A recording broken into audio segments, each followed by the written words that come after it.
이민 목회가 어렵다라는 거 말만 들어도 누구나 다 알 만큼 힘들고 고통스러운 일이죠. 남편 목사님의 목회를 위해서 기도하는 사모님의 수고는 말로 다 할 길이 없을 겁니다. 목사님을 위해서 기도를 하는 것도 또 부족해서 이번에는 우리 목사님이 제발 이스라엘을 좀 알게 해주십시오. 이스라엘을 품고 이스라엘을 위해서 기도하고 또 성도들에게 이스라엘을 선포하는 목사님이 되게 해주십시오. 이렇게 아주 오랫동안 자그마치 24년 동안 목사님을 위해서 기도하신 기도의 사모님이 계십니다.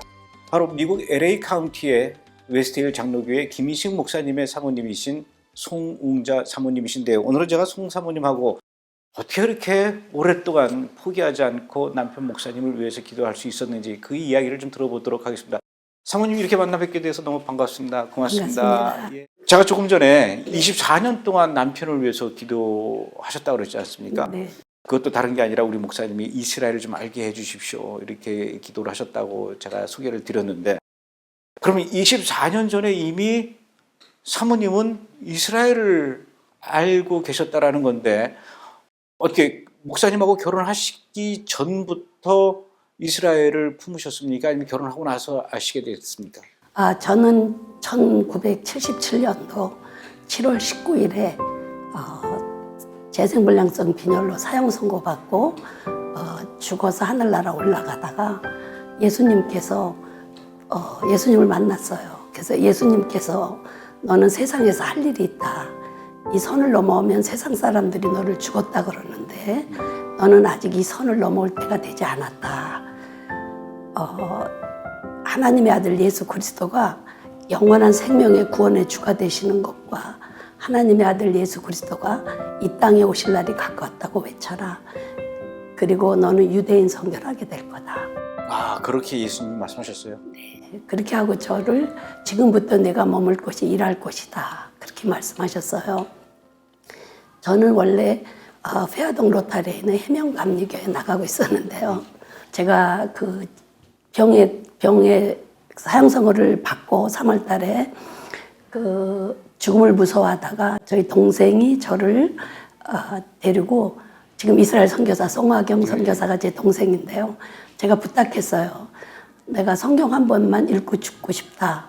그래서 새벽 기도 나가서 하나님 만약에 살아계시다면 내가 하나님한테 기도하고 싶다 그랬어요. 저는 모태적 성도, 모태 신앙이지만은 제가 재생불량성 빈혈로 사형 선고받고 죽음을 문 앞에 두고 보니까 구원의 확신이 없었어요. 죽음이 무서웠으니까요. 그래서 새벽에 새벽 기도를 동생에게 부탁해서 같이 나가달라고 해서 성경을 읽기 시작했어요. 창세기부터. 근데 성경을 읽으면 전 천국 지옥 얘기가 많이 나오는 줄 알았는데 창세기부터 그런 얘기가 하나도 안 나왔어요. 천국 지옥 이런 얘기는 교회를 오래 다녀도 성경을 많이 안 읽어서 몰랐던 거예요. 그리고 성경 읽다가 제가 7월 19일 날 민수기 12장 읽다가 성경 내던졌어요. 왜요? 모세가 이디오피아 여자 구스 여자를 후추로 얻었는데 그 누나 미리암이 그 잘못이라고 얘기했더니 하나님이 문둥병을 주셨잖아요. 그래서 이건 도덕적이지도 않고 성경이 왜 이러지? 그러고 내던졌죠. 그리고 하나님은 계신 거야 안 계신 거야? 진짜 죽으면 어디 가는 거야? 막 그러다가 제가 그 순간이 죽는 순간이었어요. 그래서 저를 참 지옥의 시커먼 옷을 입은 5명의 시커먼 그런 사람들이 와서 저를 잡아갔어요. 제가 지옥으로 끌려갔어요. 끌려가다가 그러다가 캄캄한 아주 너무너무 무서운 곳에 저를 세워놓고 이들이 묻기 시작했는데 저를 어디서부터 그때 그 상태 안에서 머리카락 하나 같은 빛이 왔어요. 그 빛을 보면서 제가 하나님, 만약에 하나님이 살아계신 하나님이라면 나를 이 두려움에서 건져주세요. 그러면 제가 하나님은 살아계십니다. 그렇게 증거할게요. 예수님 이름으로 기도합니다. 아멘. 그렇게 세 번을 계속 기도하게 됐어요. 그런데 세 번째 제가 예수님 이름으로 기도합니다. 아멘. 그럴 때 저를 묶던 놈들이 야 하늘을 봐라 예수다. 그러고 도망갔어요. 그게 지금 꿈입니까? 아니면 어떤 저는 그냥 방에서 혼자 성경 읽다가 내던지고 그랬을 때 제 상태로 제가 이 내용상으로 봐서 죽음의 상태로였지 않았나 그래요. 죽을 때 이렇게 끌려간다고 생각 들었어요. 그러고 자는 상태는 아니었죠. 낮이었고 오후 4시쯤이었으니까요. 그때 제가 그 빛을 보고 기도한 것이 주님이 저를 살려주신 거예요. 그때 하늘문이 열리고 예수님이 오색 찬란한 빛의 무대를 타고 내려오셨어요. 제가 그때 주일학교 전도사님이 설교한 게 생각났어요. 예수님 부활하셔서 하늘나라 올라가시고 때가 되면 이렇게 다시 오실 거라고 너희들은 그 믿음으로 깨어 있어야 된다 그러시면서 그 하실 때 제가 저 전도사님은 너무 옛날 이야기를 저렇게 너무 아이들한테 좀 안 맞게 한다고 생각했었는데 그게 이루어진 거라고 제가 그 순간에 느꼈어요. 주님 올라가셨다 다시 만왕의 왕으로 오신다는 건 사실이군요. 죽음을 치고 부활하시고 하늘에 올라가셨다 다시 오시는 게 사실이군요. 제가 너무너무 감격하면서 막 그때 저는 구원의 확신을 받았던 것 같아요. 그래서 제가 예수님 왕복을 입고 계셨는데 예수님 얼굴에서 나오는 그 광채는 그 아주 오색 찬란한 빛의 무대에 예수님이 얼굴은 은빛 찬란하다 그럴까요? 그런데 그 빛에서 나오는 것이 이 모든 분위기를 주장했어요. 완전한 평화, 완전한 행복, 아주 0.00001도 근심이 없는 그런 아주 그 분위기를 그 얼굴이 나오는 빛이 그렇게 하고 제가 가까이 주님이 이렇게 내려오실 때 그 가슴 부위에 붉은색을 봤는데 그걸 보는 순간에 제가 머리가 땅에 엎드렸어요. 그리고선 그때 제가 잘못했다고. 내가 기독교 집안에서 3대째 자라면서도 주님을 의심한 죄를 용서해달라고. 나는 이제 죽음이 무섭지 않다고. 주님이 죽음을 지고 부활하시고 제가 전도사님에게 들은 설교대로 주님은 진짜 다시 이렇게 날 데리러 오시는 그런 왕이신 걸 제가 이제 믿는다고. 나는 부활하신 주님을 믿는다고 제가 막 감격해서 땅에 머리 대고 울고 있는데 그때 제 머리에 손을 얹는 그런 느낌이 있으면서 예수님은 저에게 이렇게 말씀하셨어요. 사랑하는 딸 옹자야, 내가 너를 모든 주름에서 건졌느니라. 너는 이 선을 넘어올 때가 되지 않았다. 이 선 넘으면 사람들로 죽었다 그러는데 넌 이 선 넘어올 때가 되지 않았다. 너 세상에서 할 일이 있는데 하나님의 아들 예수 그리스도가 영원한 생명의 구원의 주가 되시는 거고 하나님의 아들 예수 그리스도가 이 땅에 다시 올 날이 가까웠다고 외쳐라. 너는 유대인 성결하게 될 거다. 내가 지금부터 머무는 곳이 내가 일할 곳이다. 그런데 조금 전에 예수님께서 네. 사랑하는 내 딸아 앞으로 유대인 선교를 해라 이 얘기를 그 말씀을 이제 들으셨을 때 요즘은 그래도 여기저기서 우리가 이스라엘 선교를 왜 해야 되는지 또 어떻게 해야 되는지 이런 것들이 이제 뭐 세미나나 이런 프로그램들이 많아서 많이들 들을 수가 있는데 지금부터 30몇 년 전에는 40년 전에는 40년 전에 유대인 선교 그러면 굉장히 낯선 그런 단어란 말이에요.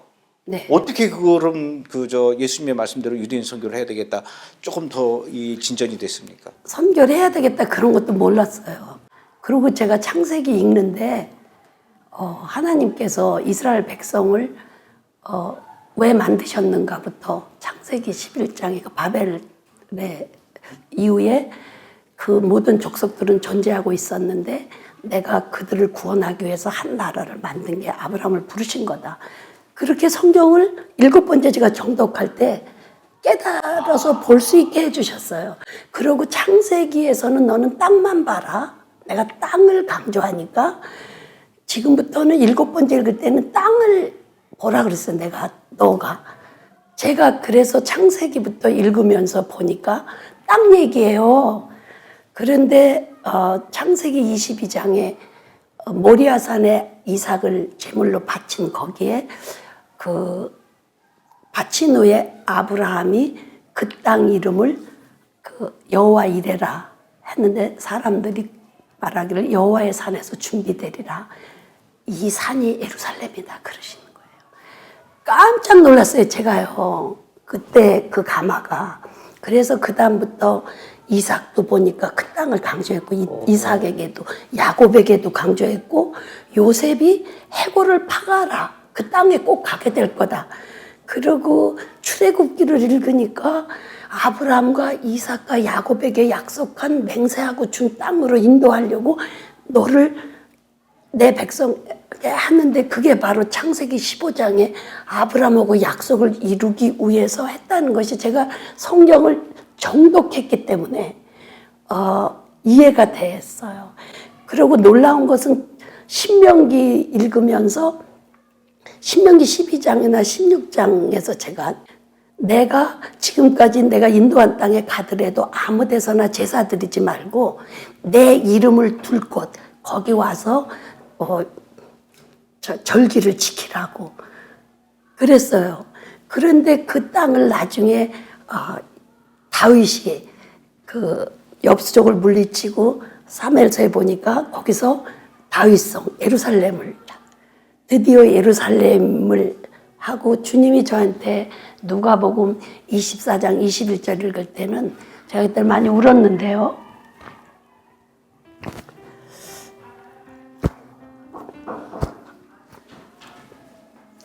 내가 이방인인 너희에게 예루살렘을 통해서 징조로 보여주려고 예루살렘을 만드는 시간이 이렇게 걸렸고, 너를 사랑해서 이걸 지금까지 얘기를 해준 거라고 누가복음 21장 24절에서 말씀하시고, 나는 감람산에 발을 딛고 올 건데, 그 이야기가 유대인이 마태복음 23장에 그 유대인이 예루살렘에 돌아와서 바룩하바 벳셰마도나이하고 나를 맞이하게 될 거라고, 너는 이 일을 전하라고 너무 제가 선명하게 가르쳐 주셔갖고, 그때부터 제가 그 무화과 나무 싹이 나고 잎이 나는 걸 전해갖고 청년들이 모이기 시작했어요. 그런데 지금도 사실은 아직까지 많은 목사님들이나 성도들이 지금 사모님께서 7번째 정독했을 때 깨닫게 된 그 중요한 사실에 대해서 잘 이해를 못하고, 왜 우리가 이스라엘을 위해서 기도해야 되느냐, 사실 이렇게 반문하는 분들도 있거든요. 지금도 그런데 40년 전에는 더더욱 했을 것 같아요. 사모님께서 그렇게 그 청년들에게 바룩하바 바셰마도나이를 이야기했을 때 청년들이라든가 주변 목사님들은 뭐라 그러던가요? 제가 이렇게 전도한 분들을 중심으로 여성 선교회를 조직했어요. 그래서 사르밧 선교 후원회라는 선교회를 조직해서 그 당시에 신학생들이 가난했어요. 그래서 가난한 신학생들을 서포트했죠. 저는 복음과 함께 구원의 확신, 성령 충만, 영혼권의 열정, 세계 선교, 원유맹까지 전해야 된다고 저는 생각하고, 하나님 살아계시다. 그래서 복음을 전하고, 이 이스라엘이라는 나라가 없어졌다가 제가 아는 지식 갖고 이건지 성경에 그대로 써있다 이거. 그 당시에는 제가 청년들을 위해서 집회를 했는데, 연세대학교 김준기 박사님을 모시고 강사로 모시고 몇 번 저희가 상동 감리교회가 그 당시에 그 시경 앞에, 서울 시경 앞에 상동 감리교회가 새로 진 교회가 큰데, 거기서 우리가 젊은이들을 그 집회, 대형 집회 700명씩, 그 당시에 전 700명을 하는데 그 당시에 우리 청년들은 800명이었다고 그러는데 그렇게 모였어요. 그리고 젊은이들 가운데 많이 주의종이 돼서 이 이야기를 듣고, 그러니까 그 당시까지는 저는 이스라엘에 대해서 이야기해도 하나도 거치는 게 없었는데 목사님들께는 해보진 않았어요. 그런데 문제는 이제 사모님이 김희식 목사님을 만나고, 목사님이시지만 이스라엘에 대해서 전혀 모르고, 이스라엘에 대해서 이야기하니까 김희식 목사님은 뭐라고 반응하시던가요? 이스라엘 얘기 따로 안 해도 다 아는 줄 알고 별 얘기를 못 한 거예요. 그런데 85년도에 우리가 교회를 개척하게 됐어요. 웨텔 장로교회를. 이제 우리는 교회 개척하면 선교부터 시작한다는 거예요. 그러니까 제가 이제 이스라엘 선교 시작하시는군요. 그때 그때서요. 그랬더니 이분이 그때 저를 쳐다보면서 아주 저를 노루 보는 거예요. 그러면서 아주 모자라는 그런 무식한 사람으로 보시면서 그때 제일 놀란 건 말도 못해요. 교회 촛대를 아니 이스라엘 촛대를 교회가 받은 거 모르나? 말도 안 되는 소리를 한다고 그걸 깜짝 놀랐어요. 굉장히 충격이셨겠네요. 엄청 충격했죠. 엄청 충격받고 놀랐죠. 그럼 그때부터 이제 기도가 들어가기 그래서 시작한 그때 제가 둘째 애를 갖고 있었어요. 4월 7일 날 개척하고 6월 14일 날 둘째를 낳았어요. 그때 제가 하나님께 기도했어요. 이 아이 돌 지나면 제가 돌 끝나는 날 그 다음에 제가 보따리 싸들고 21일 왜 제 남편이 이스라엘에 대해서 모르는지 그때 여쭙게요. 지금은 제가 개척도 하고 너무너무 힘들고 가난하고 너무 힘들고 그러니까 저는 지금은 하나님 그거 갖고 남편하고 왈가왈부 하고 싶지 않아요. 근데 제가 결혼을 연애하고 한 거 아니기 때문에 제가 법칙을 정했어요. 3번 대화로 해서 안 들으면 내 십자가다 그러기로. 그러니까 제가 이스라엘에 대해서 3번 얘기는 해봐야 되죠. 3번 다 해봤어요. 아주 안 먹혔어요. 그때 그래서 제가 21일 이 아이 돌 지나면 하겠다 그러고 둘째 낳고 21일 지나서 둘째 낳고 돌 지나서 그 다음 주 월요일 날 보따리 싸들고 21일 금식 기도 들어갔어요, 제가. 그런데 김인식 목사님의 그런 그 이스라엘에 대한 생각이 김인식 목사님뿐만 아니라 그 당시에 대부분의 한국 목사님들의 생각과 아마 똑같을 거예요. 근데 그랬던 김인식 목사님이 이스라엘을 이제 알게 되기까지 사모님이 24년간 기도하셨다 그랬는데 그래도 어떤 특별한 계기가 있었을 것 같아요. 어떤 계기였냐 하면은 제가 송하경 선교사를 이스라엘 선교사로 파송하라는 그런 가마를 받았어요. 제 동생인데 주님이 이스라엘에 대한 얘기를 한 번도 말씀 안 하셨어요. 그때는 성경을 가르쳐주지도 않으시고 제가 그렇게 성경을 읽어도 그런데 하나님께서 2001년도에 송하경 선교사 파송 이스라엘 보내라는 기도 선교사로 이사야 62장 그 6절 7절 말씀을 주셔서 제가 선교사를 이스라엘 신학을 선교사 한국어로 신학교를 나왔는데 MD부는 영어로 하게 해서 선교사를 보내라 가르쳐라 그러는 거예요. 그래서 보내면서 2005년에 송선교사를 이스라엘 파송하고 싶다 그러니까 김 목사님이 선교 갈 때도 많은데 무슨 이스라엘이냐고 그러셨어요. 그때가 우리 교회가 20주년이었거든요. 그런데 20주년이라 바로 떠날 수가 없었는데 그때 김 목사님이 20주년사를 만들면서 앞으로 우리 교회가 나갈 방향을 써야 되는데 거기에다가 이스라엘에 대한 얘기를 쓰신 거예요. 저는 그게 놀라웠어요. 아직 안 열렸는데도 그렇게 쓰신 게요. 왜냐하면 송하경 선생님이 하필 이스라엘이냐 그러셨는데 그때부터 김인식 목사님은 제 생각에 성경을 정독하시기 시작하신 것 같아요. 네. 그랬더니 2005년이었는데 그때가 2006년에 2007년도에 저한테 대화를 하자고 성경 공부 가르치고 있는데 연락이 왔어요. 나 당신하고 대화하고 싶다고. 처음에 데이트 신청 그렇게 해요. 그래서 제가 데이트 신청 받고 나갔더니 당신 이스라엘에 대해서 알고 있는 거 나한테 다 얘기하라고 그러시는 거예요. 그래서 제가 나는 할 얘기가 너무 많으니까 큰 종이 구해 갖고 오면 하겠다 그러니까 가서 큰 종이를 큰 걸 누가 한 면짜리 줬다고 갖고 들어오시는 거예요. 그래서 당신이 먼저 하시라고 그러니까 내가 성경을 읽다 이렇게 깨닫는데 당신 이런 거 하냐고 하는데 제가 그날 얼마나 놀라웠는지 몰라요. 저는 하나님이 너희 남편이 스스로 성경을 읽다 깨닫지 않으면 교계를 못 깨운다는 거예요. 그러니까 너는 가르치지도 말고 이스라엘에 대한 얘기 하지도 말고 계속 기도하면서 기다리신 거네요. 계속 기다렸어요. 너희 남편이 스스로 깨닫지 못하면 교계는 못 깨운다 그래서 교계를 깨우는 거라면 제가 제 남편 기다렸죠. 근데 2007년 1월 달에 2007년 1월 달이었어요. 2007년도에 그런 일이 있었는데 이제 10년이 넘어갑니다.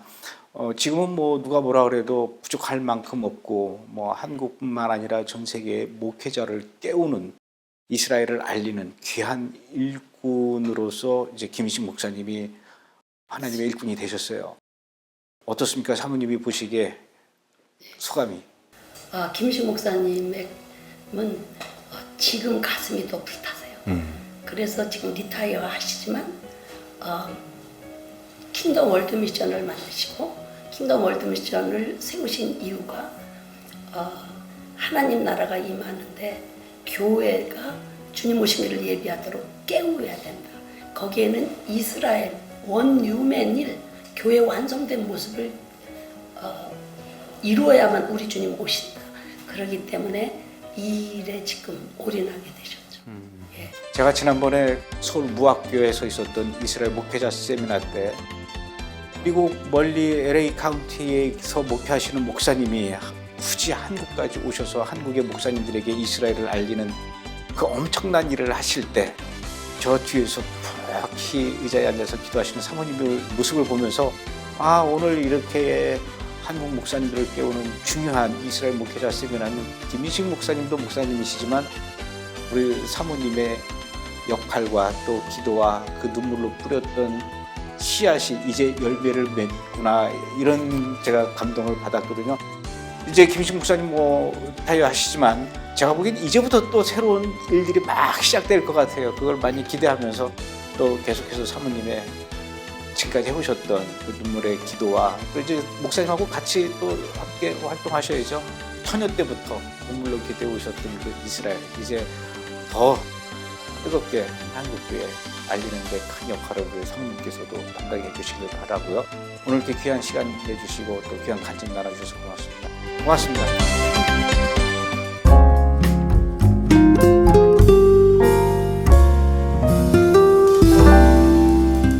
이스라엘 선교 전문 방송 브레드 TV.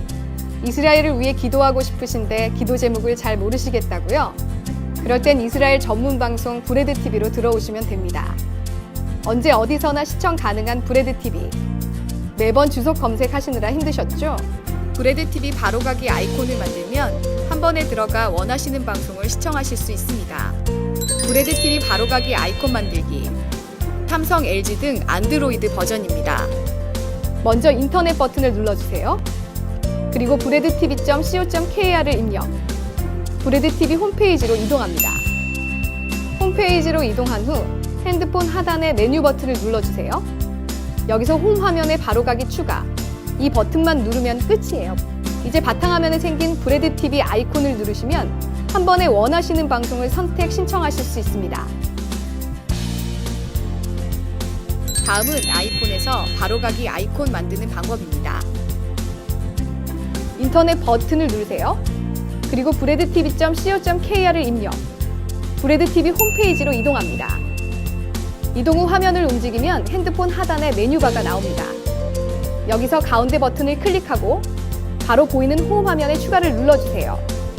그리고 추가 버튼만 누르면 끝입니다. 마지막으로 아이패드에서 바로가기 아이콘을 만드는 방법입니다. 역시 인터넷 버튼을 눌러주세요. 그리고 브레드tv.co.kr을 입력, 홈페이지로 이동하면 주소창 옆에 화살표를 클릭, 홈 화면에 추가 버튼을 누르고 추가를 누르면 끝이에요. 이제 바탕화면에 생긴 브레드TV 아이콘을 누르시면 한 번에 원하시는 방송을 선택 신청하실 수 있습니다.